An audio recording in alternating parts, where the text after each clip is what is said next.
가난한 어머니와 아들이 살고 있었습니다. 어머니는 어렵게 학비를 준비를 해서 아들을 공부를 시켰습니다. 어머니의 눈물겨운 노고로 아들은 대학을 졸업을 하게 되었습니다. 그러나 어머니는 고민이 생겼습니다. 초라하고 누추한 자신의 모습이 수석 졸업을 차지한 아들의 영예에 오점이라도 되면 어쩌나 하는 생각이었습니다. 그러나 아들은 간곡히 권유하여 어머니를 졸업식장에 모시고 갔습니다. 수석 졸업을 하게 되는 아들은 연설을 하게 되었습니다. 그는 그 연설을 통해서 수석 졸업의 영광을 하나님과 스승들 그리고 자신의 어머니에게 돌렸습니다.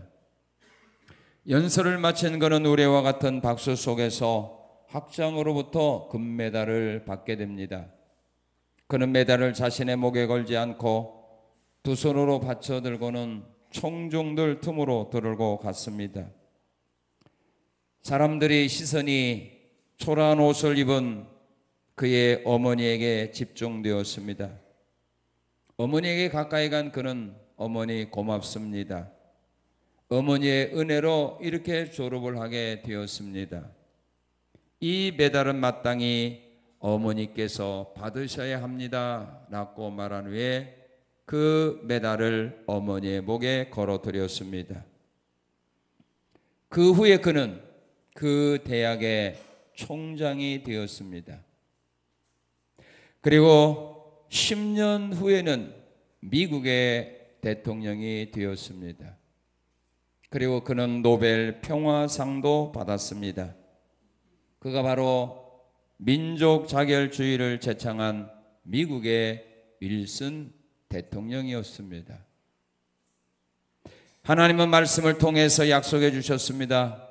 부모를 공경하고 부모에게 순종하고 부모를 기쁘게 하는 자녀들에게는 복을 주시겠다고 말입니다. 오늘은 어버이주일로 지키는 주일입니다.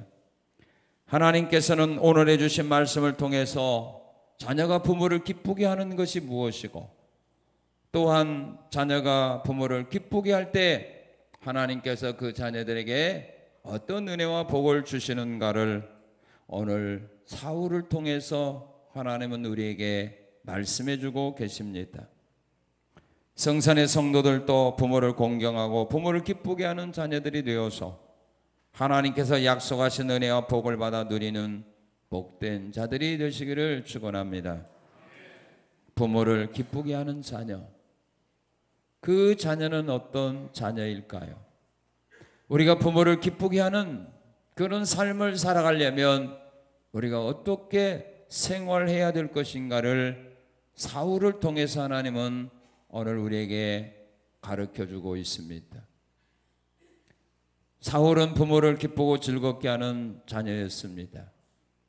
그가 어떤 일을 통해서 부모를 기쁘고 즐겁게 하다가 그가 하나님의 복을 받아 이스라엘 나라의 초대 왕이 되었는가? 오늘의 말씀은 우리에게 그 비밀을 가르쳐주고 있습니다. 자녀가 부모를 기쁘게 하려면 사울처럼 준수하게 성장하는 자녀가 되어야 한다고 오늘 하나님은 우리에게 말씀해 줍니다. 오늘 본문 2절을 우리 한번 같이 읽겠습니다. 기스에게 아들이 있으니 그의 이름은 사울이요 준수한 소년이라.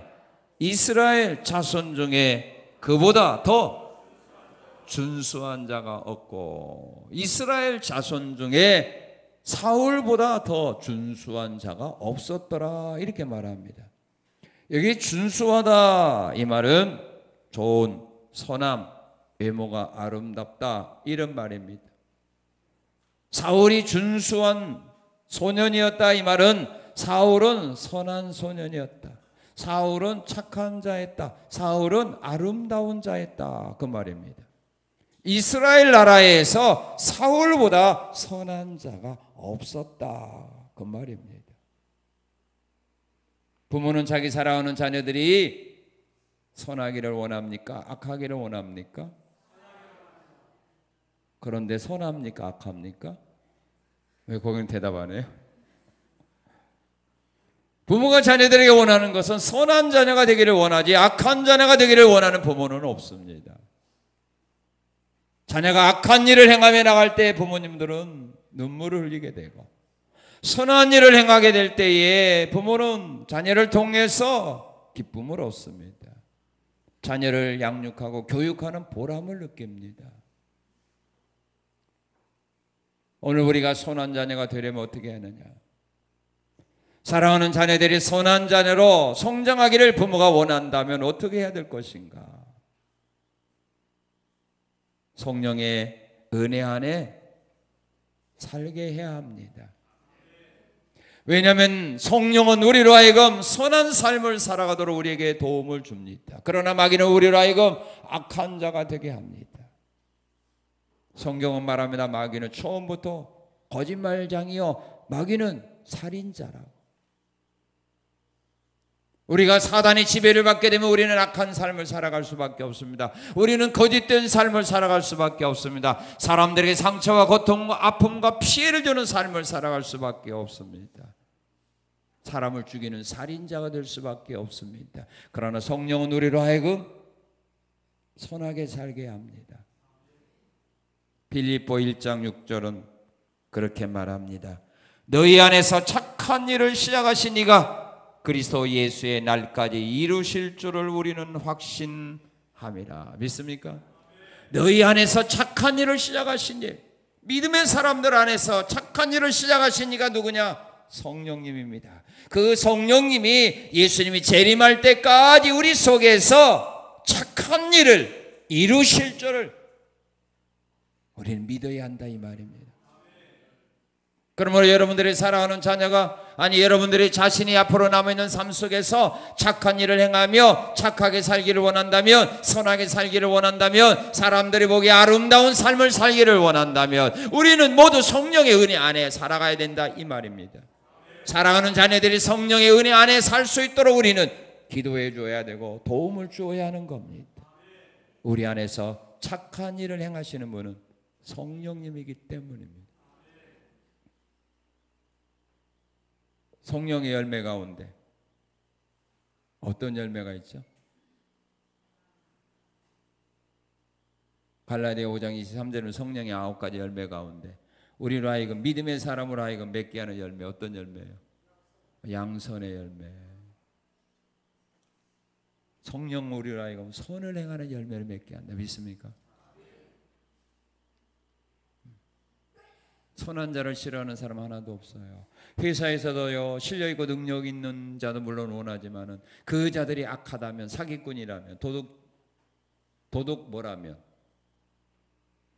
뭐라면 그건 난 모르겠어. 실력 있고 능력 있다고 좋아합니까? 좋아하지 않습니다. 착한 자, 선한 자, 성실한 자, 이런 자를 좋아하는 겁니다. 그런 사람을 만나게 되면 뭐라고 말해요? 내가 보배를 건졌다고 그래요. 내가 보배를 만났다 그러고 좋아합니다. 성령 우리로 하여금 선한 열매를 맺게 합니다. 또한 우리가 선한 자로, 준수한 자로 성장하기를 원한다며 선한 것을 본받아 선을 쌓아야 합니다. 그래서 사도 요한은 가이오 장로에게 이렇게 말합니다. 사랑하는 자여, 악한 것을 본받지 말고 선한 것을 본받으라. 선을 행하는 자는 하나님께 속한 자니라. 누가복음 6장 45절에서 주님은 그런 말을 합니다. 선한 사람은 마음에 쌓은 그 선에서 선한 것을 말하고 악한 사람은 그 마음에 쌓은 악에서 악한 것을 말하느니라. 여러분들의 사랑하는 자녀들이 선한 삶을 살기를 원한다면 사랑하는 자녀들로 하여금 선한 것을 본받을 수 있도록 도움을 주어야 합니다. 그리고 그 마음에 선한 것을 쌓을 수 있도록, 선한 것이 습관이 될 수 있도록 도와주지 아니하면 선한 자가 될 수 없습니다. 자꾸 아이들에게 악한 것만 도와주면서 선하게 살아야 된다? 안 됩니다. 그 교육은 열매 맺을 수 없습니다. 선하게 살기를 원하면 선한 일들을 눈으로 보여주어야 됩니다. 그리고 선한 일을 할 수 있도록 도움을 주어야 되는 겁니다. 그래야 그들이 선한 것을 행할 수 있게 됩니다. 선한 것을 본받는 자만 되게 하지 말고, 선한 것을 쌓으라고만 하지 말고, 선한 것을 행하는 자가 되도록 도움을 주어야 되는 겁니다. 선을 행하는 것이 습관이 되어야 됩니다. 요즘 거짓말도 습관이 되잖아요. 거짓말도 습관이 됩니다. 선을 행하는 것도 습관이 되도록 도움을 주어야 합니다. 사랑하는 자녀들로 하여금 선을 행할 수 있도록, 말만 하지 말고 선을 행할 수 있도록 도움을 주어야 될 거 아닙니까? 자기 친구 가운데 어려움 당하는 사람이 있다고 하면, 친구가 있다고 하면 뭐예요? 그 말만 듣고 안 됐다 걱정만 하지 말고 그 아들로 하여금 그 어려움 당하는 친구를 도와줄 수 있도록 뭔가 주어야 될 거 아닙니까? 그러고 가서 도와주라. 네가 이거 가지고 도와주라고. 선을 행할 수 있도록 도와주어야 할 거 아닙니까?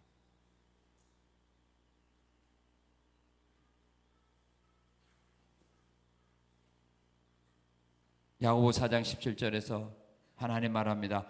선을 행할 줄 알고도 행하지 않는 것은 뭐다? 죄다. 선을 행해야 된다고 생각만 하고 행하지 않으면 그건 죄라는 말입니다. 선을 베풀 힘이 있거든 아끼지 말고 선을 베풀어 주라. 그렇게 잠언 2장 27절은 말합니다. 그리고 계속하여 선을 행하는 자가 되기를 원한다면요, 선을 한두 번 행하다가 실망하거나 좌절하지 말고 계속 선을 행하도록 도움을 주어야 됩니다.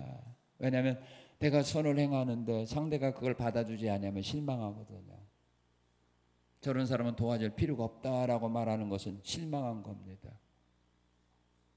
성경은 우리에게 그렇게 말하고 있지 않습니다. 선을 행하다가 실망하지 하라고 말하지 않습니다. 너희는 선을 행하되 낙심하지 말라. 때가 되면 거두리라. 믿습니까?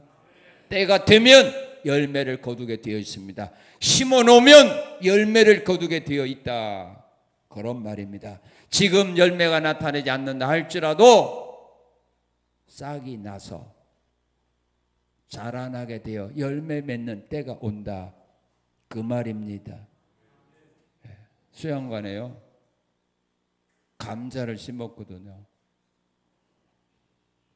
똑같은 장소에요, 똑같은 날짜에 똑같은 여건에서 감자를 심었는데 차이가 한 보름 정도 차이가 나요. 지난 목요일에 가봤더니 이제서 싹이 올라오는 감자가 있어요. 다른 거 막 이렇게 컸는데.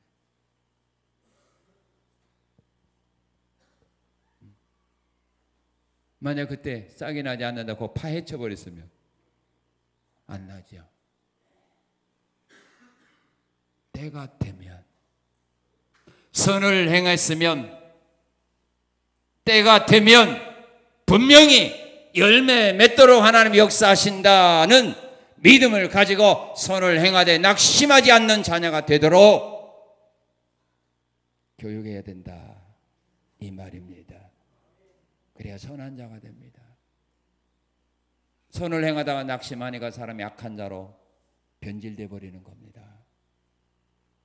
선을 행하다가 낙심을 해버리기 때문에 중단해 버리는 겁니다. 이것은 우리 하나님이 원하는 것이 아닙니다. 성경이 우리에게 그렇게 말한 일은 없습니다. 낙심하지 말라. 때가 되면 하나님이 너에게 상을 베풀어 주실 거다. 이것이 하나님의 말씀입니다. 선한 자가 되어야 합니다.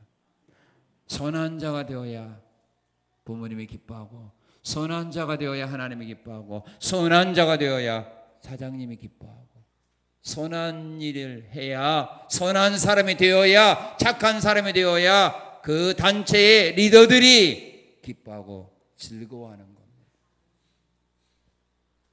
부모를 기쁘게 하는 자녀가 되려면 어떻게 해야 되느냐? 자, 이런 사람이, 이런 자녀가 되어야 합니다. 우리 2절 다시 한번 읽어봅시다. 기스에게 아들이 있으니 그의 이름은 사울이요 준수한 소년이라. 이스라엘 자손 중에 그보다 더 준수한 자가 없고 키는 모든 백성보다 어깨 위만큼 더 컸더라.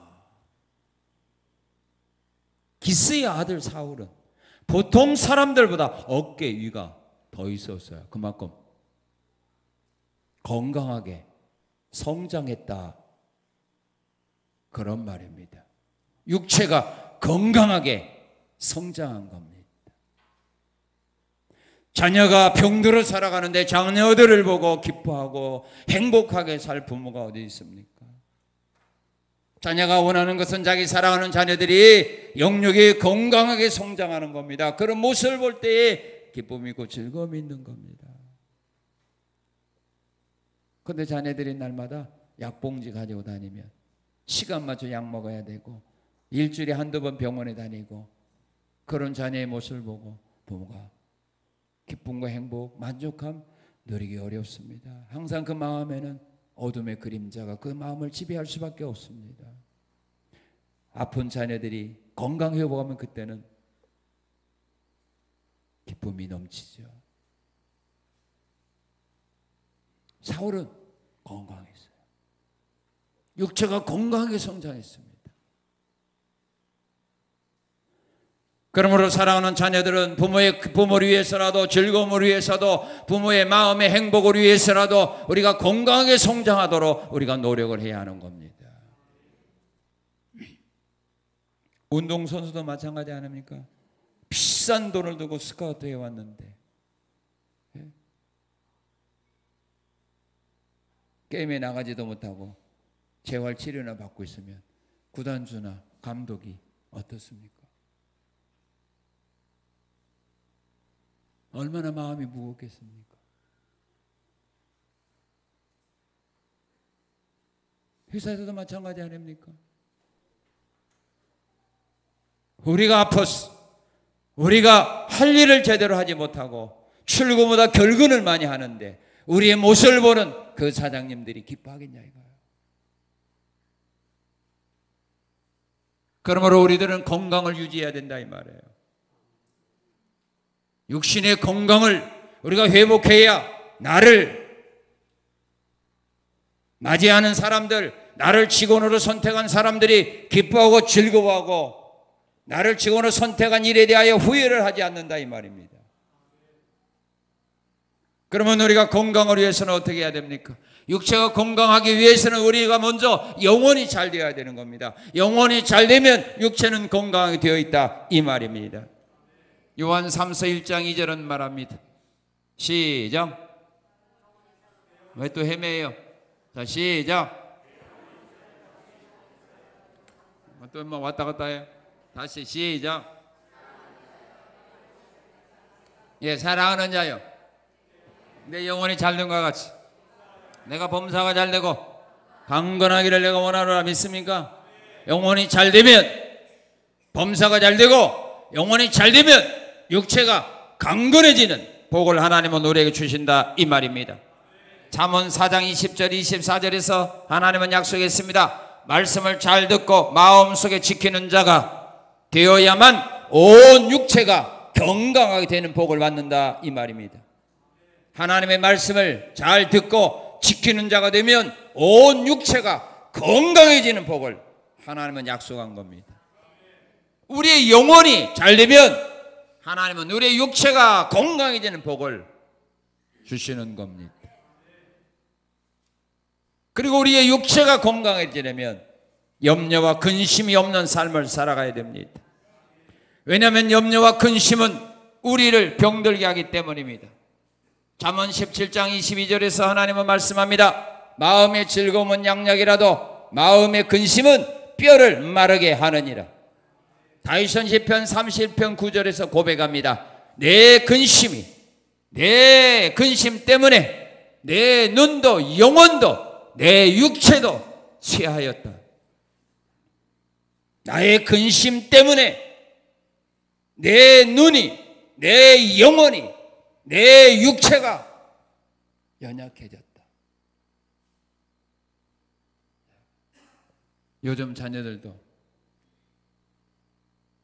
스트레스를 많이 받죠. 염려 걱정 많죠.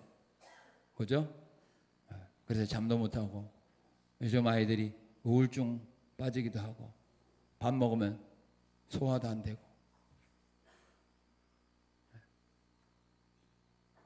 염려 걱정, 그것이 바로 자녀들의 육체를 병들게 하고 그것들이 바로 자녀들로 하여금 건강하게 성장하는 그 모든 것들을 막아버린다 이 말입니다.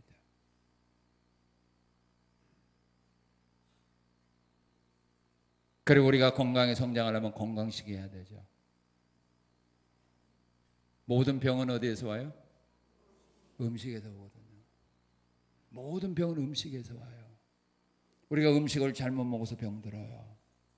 너무 많이 먹어서 병들고 또 너무 안 먹어서 병들고 너무 영양가 많은 것 먹어서 병들고 또 너무 영양가 없는 것을 먹어서 또 병들고 이래도 병 저래도 병 남는 건 병밖에 없어요.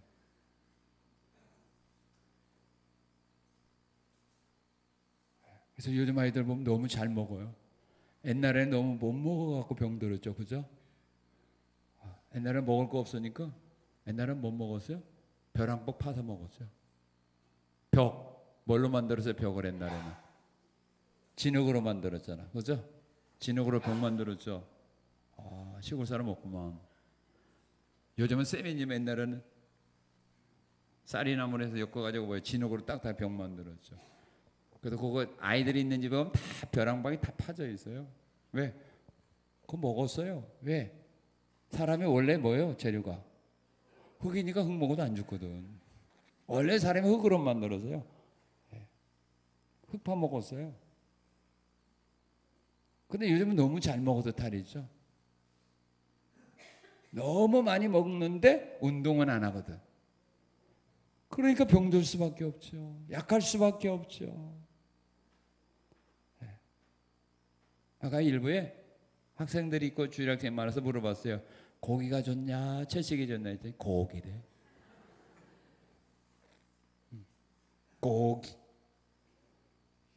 다니엘서 1장에 보게 되면 다니엘이요 왕궁에서 교육을 받을 때 왕이 먹는 고기와 포도주 주거든요. 그런데 다니엘이 그 고기를 거절합니다. 이유는 거기에 나오는 고기들은 거기 가다 그들이 섬기는 우상에게 먼저 제사 드리고 고기를 주거든요. 그래서 다니엘은 하나님 믿는 자녀로서 우상의 제물을 먼저 우상에게 제사 드리고 나머지 고기 주니까 그 마음이 별로 좋지 않아요. 그래서 자기들을 관리하는 사람에 가서 말합니다. 우리는 고기를 안 먹겠다. 우리에게 채식을 주라. 그럴 때 그 사람이 말합니다. 만약 너희는 채식을 먹다가 고기 먹는 사람보다 건강이 나빠지면 나는 이거다. 그러니까 안 된다라고 말할 때 다니엘이 요구합니다. 그러면 열흘 동안만 시험해봐라. 열흘 동안 우리는 채식 먹고 나머지는 고기 주어서 먹게 하고 열흘 동안 시험해서 우리가 만약에 그들보다 건강을 잃어버린다면 마른다면 그때는 원하는 대로 고기 먹겠다. 그래서 10일 동안을 체험해봤거든요. 시험해봤거든요. 15일에 보니까 오히려 채식을 먹었던 다니엘과 친구들이 더 윤택하고 더 건강해 보였어요.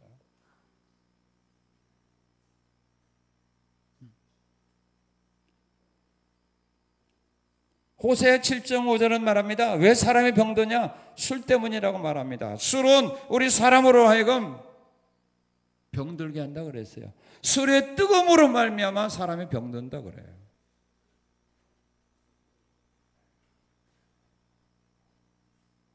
우리의 성전된 육체 건강을 위해서는 우리가 음식을 조절해야 된다 이 말이에요.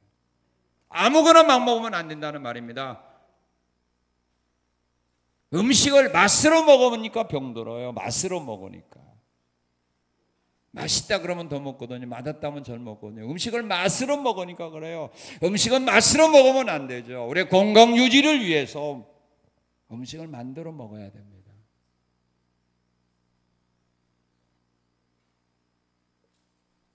하나님이 우리에게 고기를 언제 허락했느냐면요. 노아 홍수 이후에 허락했어요. 노아 홍수 이전에는 하나님이 고기를 허락하지 않았습니다. 동물을 우리에게 식물로 허락하지 않았습니다. 그런데 노아 홍수 이후에 하나님이 동물을 우리에게 채식과 같이 먹으라 이렇게 허락을 해줍니다. 그래서 성경에 보면요, 노아 홍수 이전 사람들을 보게 되면 보통 평균이 900세 이상 살았어요. 그런데 노아 홍수 이후의 사람들은 500세, 400세, 200세, 100세로 뚝뚝 떨어졌어요. 물론 노아 홍수를 통해서 환경이 파괴도 됐지만 또한 식생활에도 문제가 있었고 또한 그 시대보다 더 많은 죄를 범하게 되니까 그만큼 사람의 수명은 짧아지기 시작했다 이 말이에요.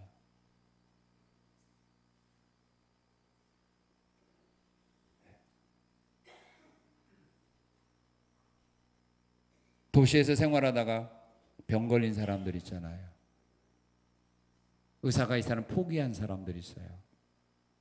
가서 죽을 준비하라고. 이 사람들이 이제 모든 걸 다 내려놨습니다. 세상의 모든 부귀영화 다 내려놨습니다. 모든 걸 다 내려놓고 마지막으로 산으로 돌아갑니다. 그러니까 그들은 이제는 산에 갔으니까 걱정 근심 없잖아요.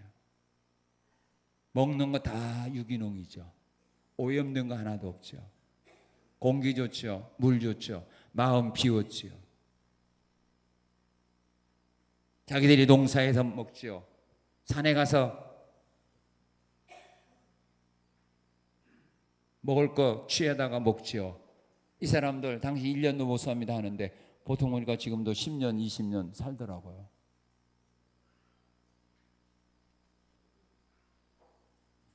뭐가 그럽니까? 음식이 우리의 병을 치료하는 겁니다. 음식으로 치료하지 못하는 병은 의사도 치료 못합니다. 그래서 우리가 건강하게 성장하기 위해서는 우리의 육체의 건강을 해치는 것들은 내 입에서 아무리 원한다 할지라도 그런 것들을 절제하고 내 육체의 건강을 위한 것들을 우리가 섭취해야 우리가 하나님이 주신 성전된 육체의 건강을 보존할 수 있다 이 말입니다. 그리고 잃어버린 건강을 회복할 수 있다 이 말입니다. 아무리 건강한 사람이라도 아무런 것 마음대로 마음껏 먹어보십시오. 얼마 가지 못하여 다 병들게 되어 있는 겁니다.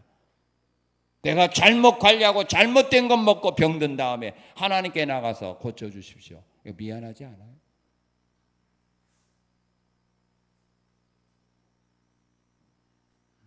건강에 성장하기 위해서는 우리가 건강을 해치는 것들은 삼가야 되고 우리에게 유익이 되는 것들을 우리는 섭취해야 됩니다. 믿습니까? 그리고 또 악에서 떠나가야 됩니다. 왜냐하면 악에서 떠나지 않는 사람들은 하나님께서 그들에게 징계를 내리기 때문입니다. 고린도전서 5장에 보게 되면 하나님을 믿는 하나님의 사람들이 범죄하는 길로 나갈 때 하나님은 그 육체를 귀신에게 내어줘 귀신으로 하여금 그 육체를 멸하도록 하셨습니다. 그리고 잠언 3장 7절 8절에서 하나님이 이렇게 말합니다. 여호와를 경외하며 악을 떠날지어다. 이것이 내 몸에 양약이 되어 내 골수를 윤택하게 하리라. 악에서 떠나는 삶이 바로 내 골수를 윤택하게 하는 양약이 됩니다. 사람이 악을 행하게 되면 마음에 평안이 없죠.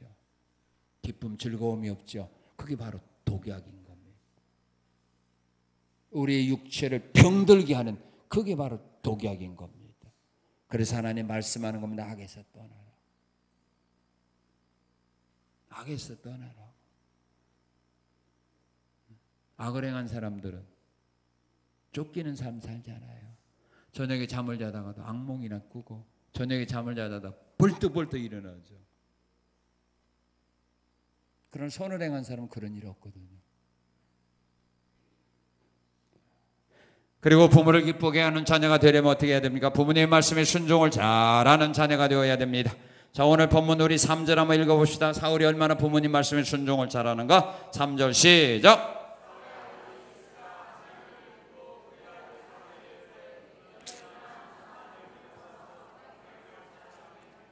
예. 아버지가 나귀를 잃어버렸을 때 아들을 불러서 말합니다. 나귀를 찾아오라 할 때 사울은 아니요, 다음에요. 아닙니다. 그대로 순종을 합니다. 부모의 말씀에 순종을 잘하는 자녀가 되려면 어떻게 해야 됩니까? 부모님의 말씀을 잘 들어야 되는 겁니다. 잘 들어야 순종을 바로 할 수 있기 때문입니다. 암나귀를 찾아오라라고 했기 때문에 그는 암나귀를 찾아 떠나게 되는 것입니다. 야곱은 요셉을 불러서 말합니다. 내 형들이 세금에 가서 양을 치고 있으니 세금에 가서 형들이 안보를 알고 오너라 했을 때 그는 세금으로 갑니다. 만약 그가 세금이라는 것을 듣지 않고 베델이라고 들었다면 베델로 가죠. 여러분들 가운데 가끔 그런 일이 있죠. 네, 칼 가져오라 오는데 가위 갖고 가고, 대파 가져오라 오는데 소파 가져오고. 심부름을 잘하려면, 순종을 잘하려면 잘 들어야 되거든요. 잘못 듣고서는 절대로 바르게 살 수가 없습니다. 우리가 하나님의 말씀도 마찬가지입니다. 바로 들어야 하나님이 원하는 길을 바로 가게 되는 겁니다. 그러기 때문에 말할 때 정신 차리고 들어야 된다 이 말이에요. 성도들 가운데 문제는 뭐냐면요, 처음부터 안 조는 사람은 설교 듣다가 시험 들 이유가 없어요. 그런데 문제는 뭐냐면 가끔 조는 사람이 문제예요. 왜? 가끔 조는 사람은 왜 그런 말을 한지 모르잖아요. 무슨 말을 하다가 이 말을 한지 모르잖아요. 그러니까 오해하는 거예요. 제가 제일 무서운 사람은 조는 사람이에요. 왜? 오해할 확률이 높아. 그래서 나를 두렵게 하지 않는 방법, 안 졸아주는 거예요. 잘 들어야 돼요. 잘 들었으면 그 다음에 말씀을 들었으면 어떻게 해야 돼요? 생각을 좀 깊이 하다가 할 건가 말 건가 그래야 됩니까? 들었으면 바로 해야 됩니까? 바로 해야 되는 겁니다. 3절에 보면 암나귀를 찾으라 하면 4절을 못하겠어요. 그가 에브라임 산지와 살리사 땅으로 두루 다녀 나갔잖아요. 가서 찾으라 하니까 사울이 어떻게 했어요? 바로 가잖아요. 믿음의 사람들의 특징이 그겁니다. 요셉에게 형들의 안보를 전해오라 바로 갔어요. 야곱에게, 다윗에게 아버지가 형들이 전쟁터에 했네, 너 전쟁터에 갔다가 안보 좀 알아오느라 바로 갔어요.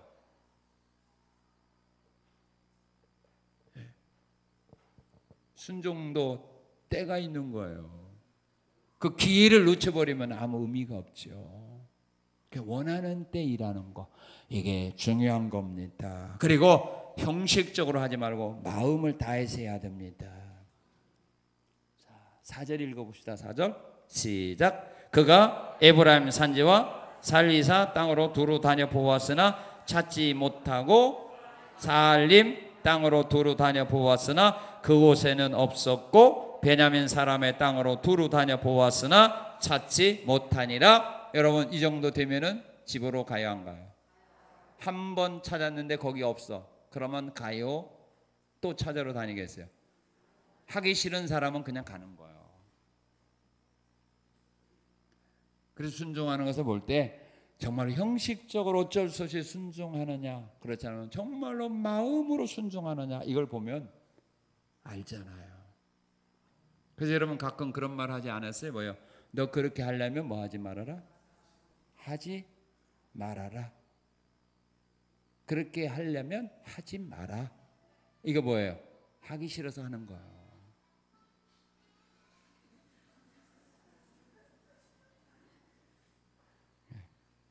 그러면 하지 말라는 거예요.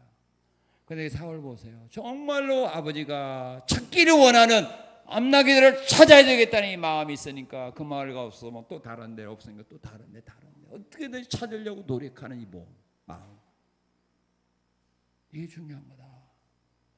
그래서 하나님도 우리에게 모든 것을 보실 때 뭘 봐요? 외모를 보지 않고 뭘 봐요? 마음을 보는 거예요. 마음 중심을 보는 거예요. 똑같이 일할지라도 마음을 다해서 그 일을 하는지 형식적으로 하는지 하는 거 보면 이 사람은 안다 이 말이에요. 형식적으로 순종하지 말고 마음을 다해서 순종해야 된다. 자, 그리고 신앙생활을 잘하는 자녀를 부모는 기뻐한다. 자, 6절 10절에 보게 되면 사울이 얼마나 그동안의 신앙생활을 바르게 했는가를 우리에게 보여주는 말씀입니다. 자, 신앙생활을 잘하는 자가 되려면 어떤 신앙을 우리가 본받아야 되느냐 하면 우리 6절을 한번 같이 읽겠습니다. 6절. 그가 대답하되 보소서 이 성읍에 하나님의 사람이 있는데 존경을 받는 사람이라 그가 말한 것은 반드시 다 응하나니 그리로 갔사이다. 그가 우리가 갈 길을 가르쳐 줄까 하나이다. 사울의 신앙은 어떤 신앙이냐면 하나님의 말씀은 그대로 이루어진다는 믿음을 가지고 있습니다. 사원이 말합니다. 하나님의 사람이 있는데 그가 무엇이든지 말하면 그대로 이루어집니다. 이렇게 말할 때 사울은 그 말을 믿었기 때문에 찾아가는 겁니다. 하나님이 하나님의 사람을 통해서 우리에게 주시는 말씀들은 그대로 이루어진다는 그 믿음을 가져야 우리가 신앙생활 잘하게 됩니다.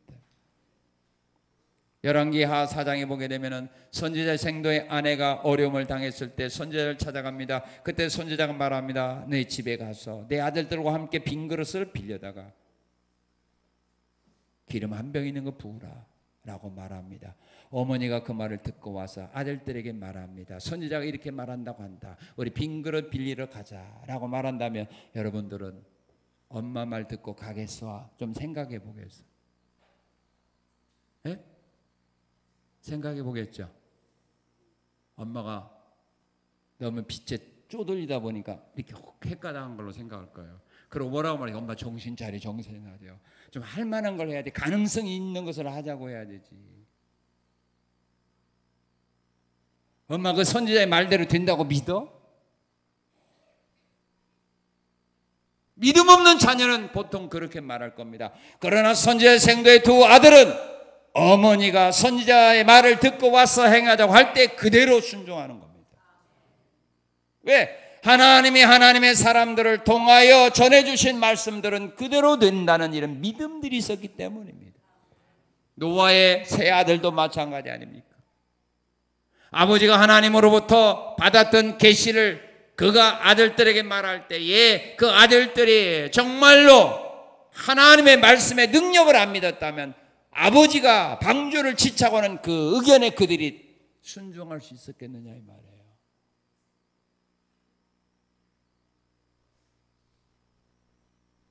믿음의 사람들의 자녀들의 믿음의 특징이 뭐냐면 하나님의 말씀은 그대로 이루어진다는 이런 믿음들을 가지고 그들은 어려서부터 부모와 같이 생활했다 이 말입니다. 이것이 중요한 겁니다.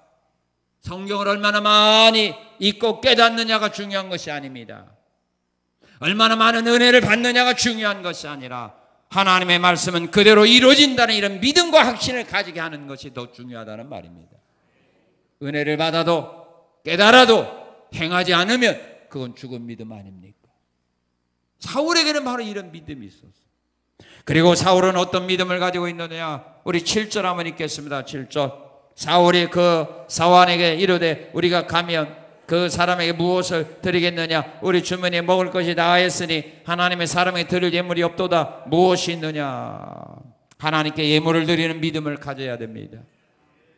하나님 앞에 빈손 들고 나가는 것이 아니라 하나님 앞에 귀한 예물을 가지고 하나님 앞에 나가 예배드려야 된다는 것을 우리는 어려서부터 그런 신앙을 가지도록 교육해야 되는 겁니다. 아브라함이 하나님 앞에 귀한 제물을 드릴 수 있는 믿음을 가졌을 때 그 아들이 본받았습니다. 또한 그의 손자 야곱이 본받았습니다. 11조는 나의 것이 아니고 하나님의 것이라는 사실을 어려서부터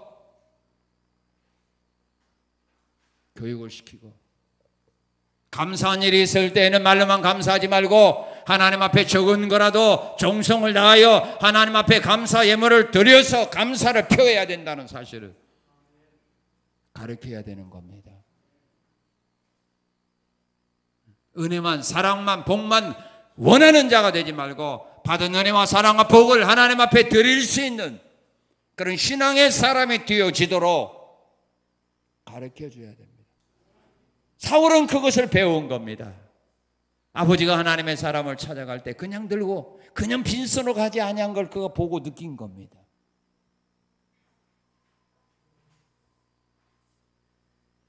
이것은 말이 아니라 부모가 생활로 보여준 겁니다.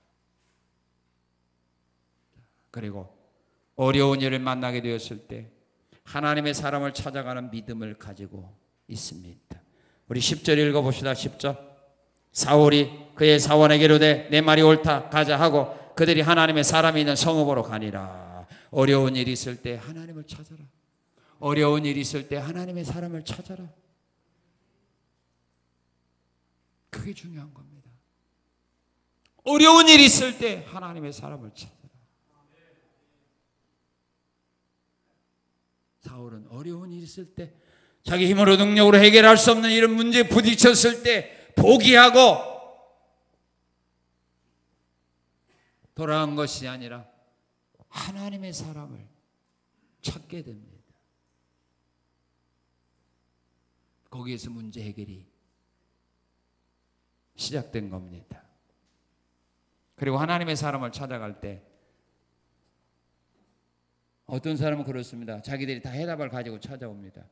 그리고 가지고 와서 찾아와서 성경적으로 이렇게 한다 할지라도 자기가 생각하고 계획한 대로 원하는 대로 하나님의 말씀이 허락을 안 해주면 자기의 생각과 계획을 포기하고 하나님 말씀대로 믿고 그대로 가는 거, 이게 진짜 믿음의 사람인데 그런 사람은 드물어요. 알았다고 하고 나가서는 자기가 생각하고 계획한 대로 일을 처리해 버립니다. 그러니 하나님 그와 함께 할 수가 없는 겁니다.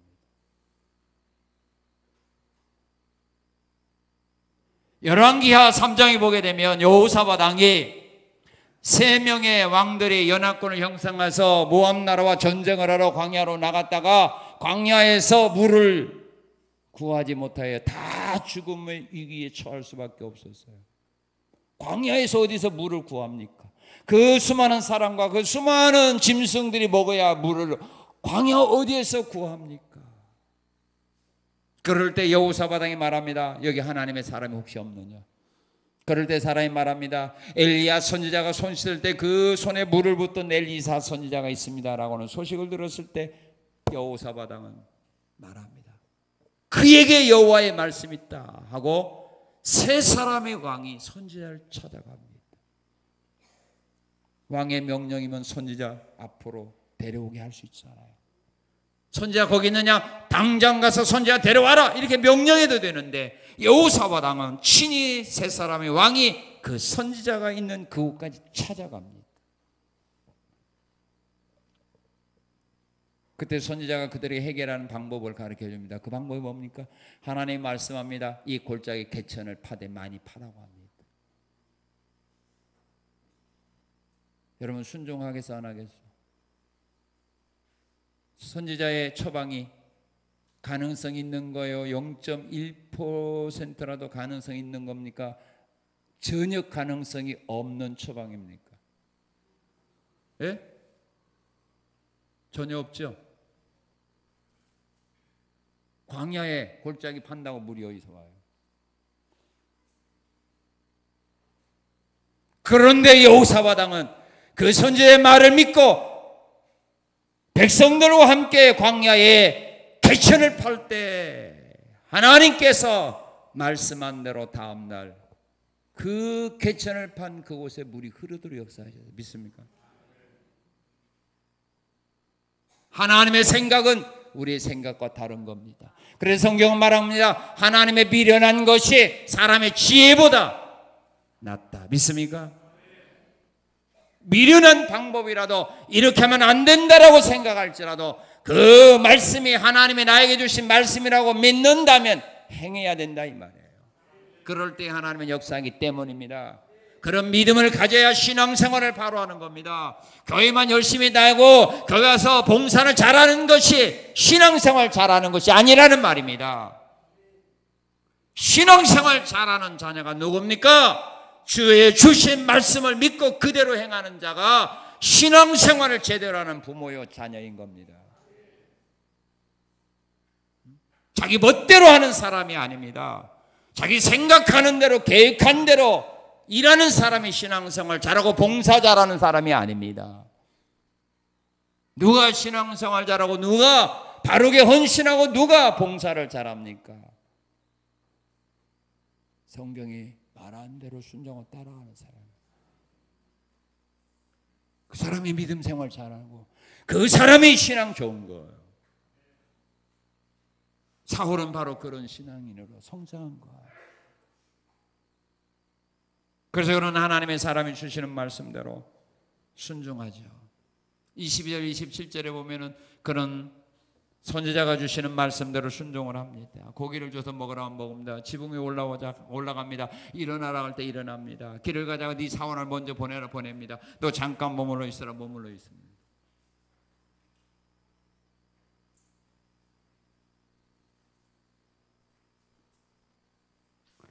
하나님의 사람이 주시는 말씀대로 믿고 순종하는 믿음, 이게 신앙생활 잘하는 거예요.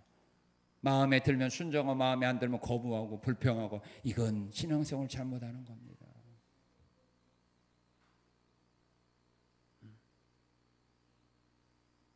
이와 같이 하나님께서 부모를 기뻐하는 자에게 하나님 주시는 복이 있습니다. 어떤 복을 줍니까? 17절 20절에 보게 되면 하나님의 귀한 일을 위해서 선택받는 사람이 됩니다. 하나님이 이스라엘의 초대 왕을 선택하는데 바로 누구를 선택했느냐? 이런 사울을 초대 왕으로 선택합니다.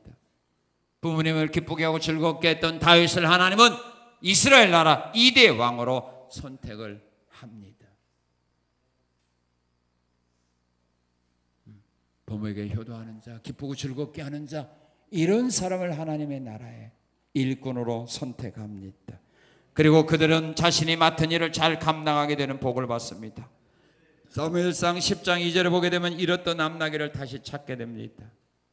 암나귀를 찾아 헤매다가 그는 찾지 못했지만 하나님은 다른 방법을 통해서라도 그 잃어버린 암나귀를 찾도록 하나님은 은혜를 베풀어 주셨습니다. 효자 다윗은 그가 아버지에 맡던 양을 맹수들이 와서 물어갈 때 그 맹수의 입에서 양 새끼들을 구할 수 있도록 하나님은 다윗에게 용맹을 주셨습니다. 맡은 일을 잘 감당하도록 하나님이 은혜를 베풀어 주십니다. 그리고 하나님은 이런 자들에게 주시는 은혜와 복이 어떤 복이냐? 우리 10장 6절을 한번 같이 읽겠습니다. 10장 6절.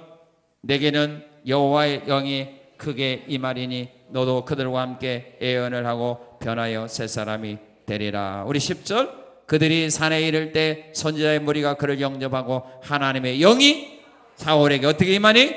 크게 임함으로 성령의 은혜와 사랑과 복을 주십니다.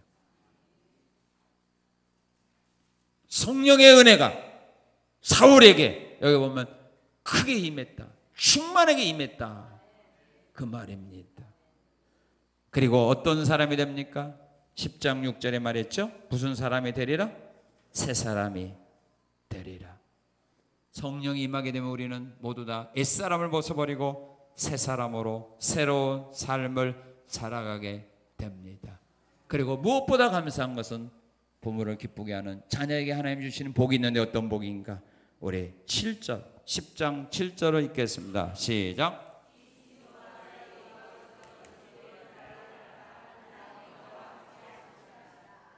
하나님이 너와 함께 하심이라. 믿습니까?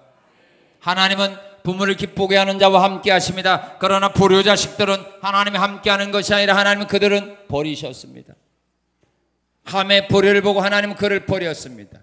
엘리의 제사장의 두 아들 하나님은 그들을 버렸습니다. 불효자식 하나님은 버렸습니다. 그들에게 은혜 주시고 그들을 일꾼으로 쓰신 일은 없습니다. 그들에게 성령 충만함을 주신 일은 없습니다.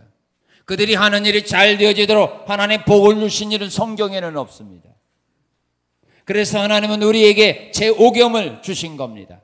부모에게 효도하라고, 공경하라고, 순종하라고, 부모를 기쁘게 하는 자가 되라고. 그러면 내가 하는 일이 잘 되도록 내가 복을 줄 거고, 내 생명이 오래 살도록 내가 너에게 장수의 복을 주마고 하나님은 약속하신 겁니다. 이런 하나님의 은혜와 사랑과 도움이 없이도 여러분들이 세상에서 잘 나갈 수 있다는 자신이 있다면 이런 모든 거 무시하고 짓밟아버리고 내 마음대로 살아가도 됩니다만은, 하나님의 은혜와 사랑이 도움이 정말로 필요하다면, 하나님의 복이 필요하다면, 성령의 은혜가 필요하다면 우리 하나님이 원하시는 이 길을 사울처럼 걸어가야 합니다. 사울처럼 이 귀한 길들을 걸어가는 자들이 되어서 앞으로 남아있는 삶 속에서 귀한 일에 귀하게 쓰임받는 여러분의 아름다운 삶이 되시고, 또한 모든 사람들에게 사랑과 존경받을 수 있는 그런 새 사람으로, 그리스도의 사람으로 살아가는 데 부족함이 없는 이런 열매 맺는 귀한 길, 복된 길, 축복의 길을 향하여 온 가족들이 함께 나가는 우리 성산의 성도들 되시기를 주님의 이름으로 축원합니다. 고마우신 하나님 감사합니다. 부모를 기쁘게 하는 자에게 하나님이 주시는 은혜와 사랑과 복이 무엇인가를 오늘 우리로 하여금 깨닫게 하시고, 또 부모를 기쁘게 하는 삶을 살기 위하여 우리가 어떤 신앙의 길을